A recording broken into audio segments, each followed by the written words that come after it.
Hello everyone, welcome to के classes online. मैं पढ़ा रहा हूँ क्लास 10 का मैथ्स चैप्टर 2, जिसका नाम है बहुपद। ठीक है, तो मैं पढ़ाऊँगा आज बहुपद के प्रकार। इंग्लिश में बोलते हैं बहुपद को पॉलिनोमियल। तो देखिए, लास्ट क्लास में हम लोग देख चुके थे कि बहुपद किसे कहते हैं। बहुपद उसे कहते हैं जिसके चर राशि का घात पूर्ण संख्या हो। जैसे x एक चर है, y एक चर है, इसका घात पूर्ण संख्या मतलब कि 0, 1, 2, 3 जो पूर्ण संख्या होता है वो 0, 1, 2, 3 कहाँ तक, इनफाइनाइट, अनंत तक। तो जैसे 2 है, 3 है, 1 है, तो ये सब क्या होगा, बहुपद। तो अब हम देखेंगे बहुपद के प्रकार।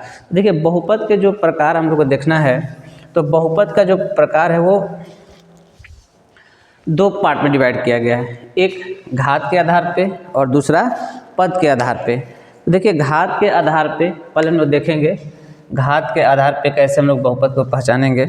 तो घात के आधार पे फर्स्ट वाला देख रहे हैं, रैखिक बहुपद। पहला बोलते हैं रैखिक बहुपद, इंग्लिश में बोलते हैं लीनियर पॉलिनोमियल।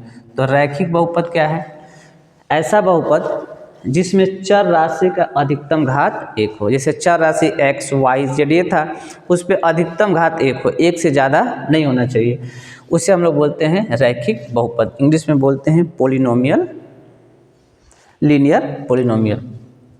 तो चर राशि की अधिकतम घात क्या हो, 1 हो, उसे बोलते हैं रैखिक बहुपद। जैसे एग्जांपल यहाँ पे देखिए, 3x f(x) बराबर 3x + 5। f ऑफ x का मतलब कि x टर्म यहाँ पे इक्वेशन रहेगा, समीकरण रहेगा 3x + 1, 3x + 5।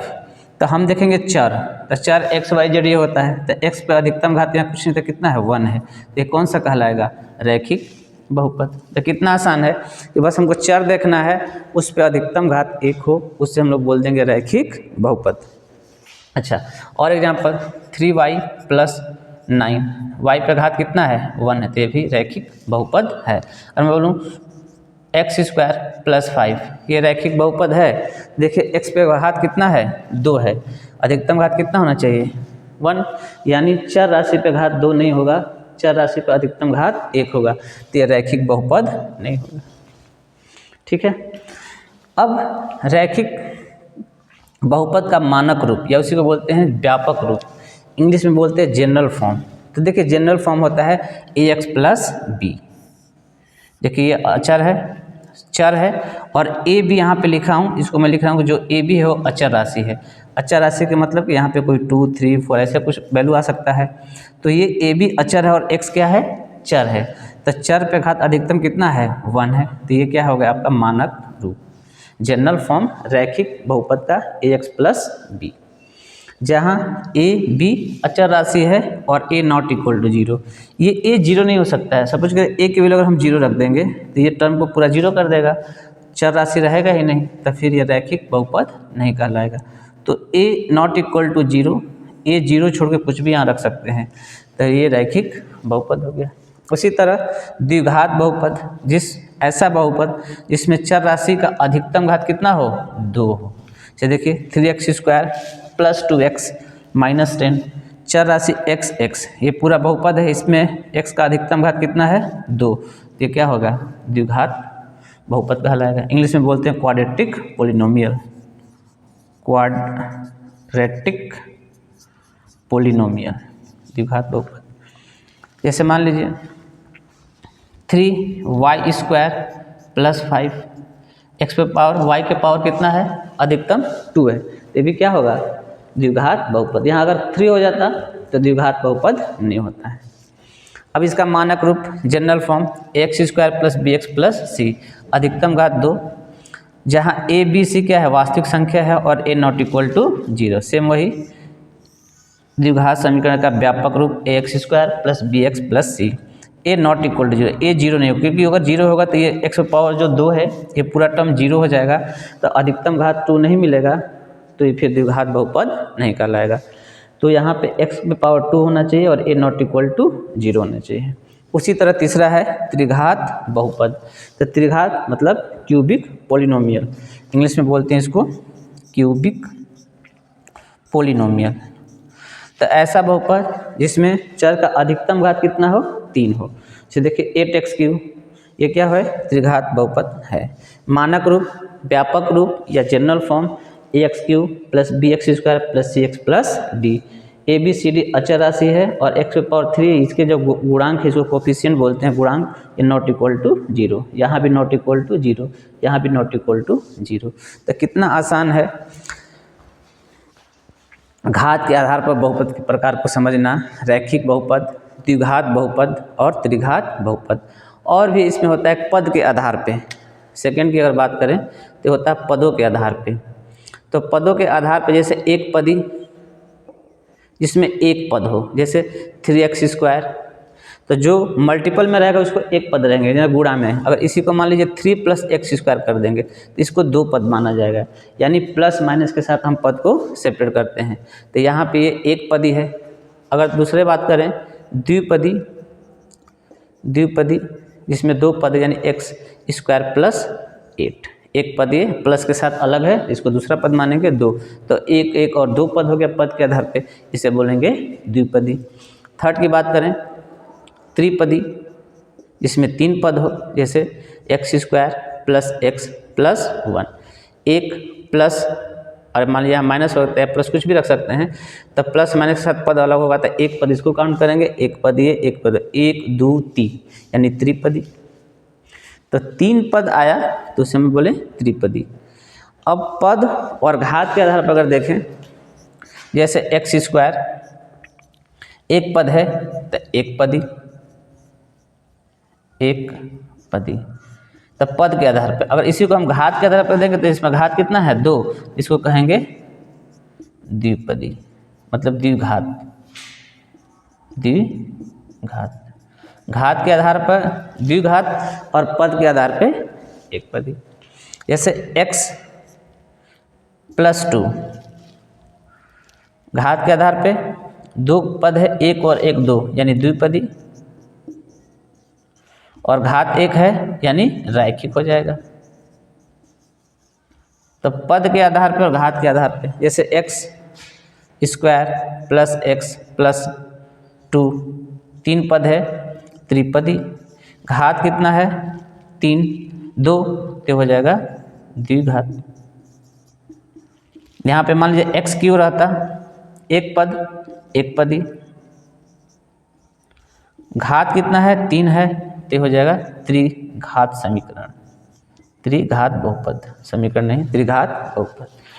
तो बहुत ही आसान है पद के आधार पे और घात के आधार पे। घात के आधार पे जिसका घात 1 है उसे रैखिक बोलेंगे, जिसका घात 2 है उसे द्विघात, जिसका घात 3 है उसे त्रिघात। तो रैखिक एक घात है तो ये सब रैखिक बहुपद, दो घात है तो द्विघात बहुपद, तीन घात है तो त्रिघात। पद के आधार पे जिसमें केवल एक पद है, इनटू को नहीं रख सेपरेट करेंगे, प्लस माइनस के साथ पद को अलग करेंगे, एक पद है तो एक पदी, प्लस के साथ एक और एक ये दो द्विपदी, प्लस माइनस के साथ अलग होगा तो एक पद दो पद तीन पद त्रिपदी। और एग्जाम्पल यहाँ पे हम लिए थे कि जैसे x² है तो x² में एक पद है तो एक पदी, तो ये पद के आधार पे एक पदी। अगर इसको घात के आधार पर देखेंगे तो इस x² का मतलब चर राशि घात अधिकतम क्या है 2, तो जिस चर राशि का अधिकतम घात देखिए 2 है उसे क्या बोलते हैं द्विघात, इसलिए इसको बोलेंगे द्विघात। यहाँ पे दो पद है द्विपदी, घात के आधार पे देखेंगे एक घात है रैखिक, पद के आधार पे 1 2 3 त्रिपदी, घात के आधार पर अधिकतम 2 है द्विपदी द्विघात, पद के आधार पे एक है एक पदी, घात के आधार पर 3 है तो त्रिघात बहुपद। तो इस तरह से हम बहुपदों के प्रकार देखें। ठीक, अब आगे है कि हमको बहुपद का शून्यक निकालना। किसी भी बहुपद का अगर शून्यक निकालना है, ये है बहुपद का शून्यक निकालना, यानी जीरोज ऑफ पोलिनोमियल। किसी भी बहुपद का शून्यक निकालना है तो आपको क्या रहेगा कि एक बहुपद दिया रहेगा, उस बहुपद में कोई बिंदु कोई पॉइंट रख के देखेंगे, अगर उस बहुपद का मान 0 आ जाता है तो वो जो जिस वैल्यू बिंदु पे रखे हैं तो वो कहलाएगा उसका शून्यक। अगर 0 नहीं आता है तो उसे हम लोग बोलेंगे कि उस बहुपद का वो शून्यक नहीं है। जैसे यहाँ पे हम हेडिंग लिखे हैं बहुपदों का शून्यक, तो बहुपदों का शून्य को अगर हम डिस्कस करें तो देखिए यहाँ पे ये भी बहुत ही आसान है। बहुपदों का शून्यक जीरोज ऑफ पोलिनोमियल, यदि एफ ऑफ एक्स व्यंजक एफ एक्स में बहुपद हो तब एक वास्तविक संख्या के बहुपद एफ ऑफ एक्स का शून्यक कहलाती है यदि और केवल यदि एफ ऑफ के बराबर 0 हो। इसको उदाहरण से बहुत अच्छे से समझेंगे। जैसे यहाँ पे हम एग्जाम्पल लिए हैं x square plus 5x plus 6। हमको इसमें देखना है ये हमारे पास बहुपद है। कैसे पता बहुपद है भाई? चर राशि पर घात पूर्ण संख्या 2 और 1 पूर्ण संख्या बहुपद है। इस बहुपद का हमको शून्यक निकालना है। जब मैंने लिखा x बराबर 2, तो जहाँ जहाँ x है वहाँ 2 रख देते हैं। तो 2 का स्क्वायर प्लस 5 गुणे 2 प्लस 6, 2 दूना 4, 5 दूना 10 प्लस 6, 10 4 14 6 20। ये 20 आया। कोई मान रखने पे x के वैल्यू 2 3 वास्तविक संख्या रखने पे क्या ये 0 हुआ? नहीं। तो हम कहेंगे x बराबर 2 पर शून्यक नहीं है। अब मान लीजिए x बराबर -2 रखते हैं। x बराबर कितना रखते हैं? -2। इसमें -2 रखते हैं बहुपद में। 9 -2 का स्क्वायर प्लस 5 गुणे -2 प्लस 6। भाई जहाँ जहाँ x में -2 रख दें, 2 दूना पे 4 प्लस हो जाएगा, 5 दूना 10 माइनस का 10 हो जाएगा प्लस 6, प्लस प्लस 6 4 10 और ये -10, 10 माइनस 10 कितना आया? 0। x बराबर -2 उस बहुपद में रख रहे हैं तो उसका मान 0 आ रहा है। तो हम कह सकते हैं x बराबर जो -2 है वो शून्यक है, वो शून्यक है। तो शून्यक निकालने का बहुत आसान तरीका है कि अगर कोई बिंदु पर मान वैल्यू उस बहुपद में रखने पर अगर वो 0 हो जाता है तो उसका उस बिंदु पर वो शून्यक है, अगर वो 0 नहीं है तो शून्यक नहीं है। तो ये बहुपद दिया गया, हम इसमें 2 रखें तो ये 20 आया, 20 आया जो 0 के बराबर नहीं है। तो x बराबर 2 शून्यक नहीं है। इस समीकरण में हम मान लीजिए -2 रखते हैं, रखें यहाँ पे देखिए 0 आ गया तो हम कहेंगे x बराबर -2 उस बहुपद का शून्यक है। तो वही कह रहा है कि f ऑफ x में x बहुपद है तब एक वास्तविक संख्या k यानी k भी यानी x k भी मान सकते हैं, x भी मानिए। यहाँ पे मैंने k बराबर 2 लिया। अब उसमें रखेंगे बहुपद में, तो k रखने पे बहुपद f ऑफ x का शून्य कहलाती है यदि f ऑफ k बराबर क्या हो जाए? 0 हो जाए। देखिए k माने हैं, f के जगह k रखे हैं, जैसे x माने x जगह 2 रखे हैं, इसके वैल्यू 0। तो यहाँ अगर 0 आएगा तो क्या कहलाएगा? ये क्या है? f(x) शून्यक कहलाएगा। तो शून्यक निकालना कितना आसान है कि हम वैल्यू को उस बहुपद में रखेंगे। अगर 0 आ जाता है तो शून्यक है, नहीं आता है तो शून्यक नहीं है। जैसे अब है बहुपदों के शून्यकों का ज्यामितीय अर्थ। अगला इसी में देखते हैं, ज्यामिति से रिलेटेड हेडिंग है बहुपदों के शून्यकों का, बहुपदों के शून्यकों का ज्यामितीय अर्थ। ज्यामितीय अर्थ तो रैखिक बहुपद का, द्विघात बहुपद का। तो देखिए जैसे मान लीजिए रैखिक बहुपद है, रैखिक बहुपद, रैखिक बहुपद है तो उसका शून्यक 1 होगा। जैसे रैखिक समीकरण ax प्लस b। द्विघात बहुपद है उसका शून्यक 2 होगा। त्रिघात बहुपद है उसका शून्यक 3 होगा। तो जैसे सिंपल है, रैखिक बहुपद का अगर हमको शून्यक निकालना है यानी f ऑफ x बोलते हैं उसको। जैसे मैं बोलूँ कि अगर ज्यामिति से देखें तो हमारे पास एक ये x एक्सिस होता है और एक ये y एक्सिस होता है। यानी x एक्सिस ये हॉरिजॉन्टल लाइन क्षैतिज, y वर्टिकल ऊर्ध्वाधर, ये y axis x, x dash y, y dash. और रैखिक है मतलब कि कुछ इस तरह से है लाइन रैखिक। तो रैखिक हमेशा x पे कट कर रहा है, यहाँ पे कट कर रहा है। देखिए ये लाइन कहाँ कट है, एक बार x की जगह कट कर रहा है, एक जगह y पे। तो जो x पे कट करेगा वो उसको बोलेंगे f ऑफ x, शून्य। कितना बार कट किया, एक। कोई भी लाइन एक रेखा एक्सिस पे एक ही बार कट करेगा तो इसका शून्य क्या होगा, एक, यानी f ऑफ x क्या हो जाएगा, 1। अगर मान लीजिए द्विघात है तो द्विघात की अगर बात करें, जैसे ग्राफ से देखते हैं तो पैराबोला, द्विघात तो क्वाड्रेटिक यानी पैराबोला। तो पैराबोला है हमारे पास, तो जैसे ये है, दो जगह कट किया, एक यहाँ एक यहाँ, यानी x के दो जगह कट किया, इसका f ऑफ x बराबर क्या हो जाएगा, 2, यानी इसका शून्य कितना हो जाएगा, द्विघात का 2। तो रेखीय का 1 और द्विघात का 2।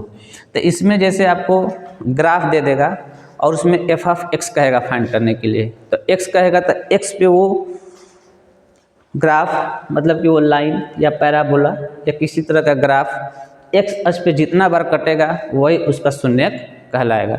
जैसे एग्जांपल लेते हैं, एग्जांपल के तौर पे हम देखते हैं, यहाँ पे एग्जांपल है कि हमारे पास ग्राफ दिया रहेगा और उस ग्राफ को देखकर हमको f ऑफ x बताना है, तो कैसे बताएंगे। जैसे यहाँ पे मैंने एग्जांपल दिया कि f ऑफ x के शून्य को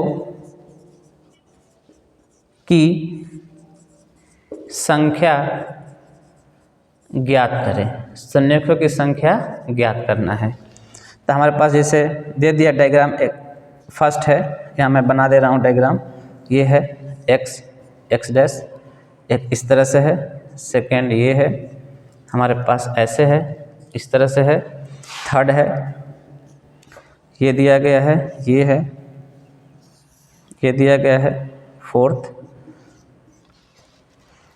इस तरह से है, ये है,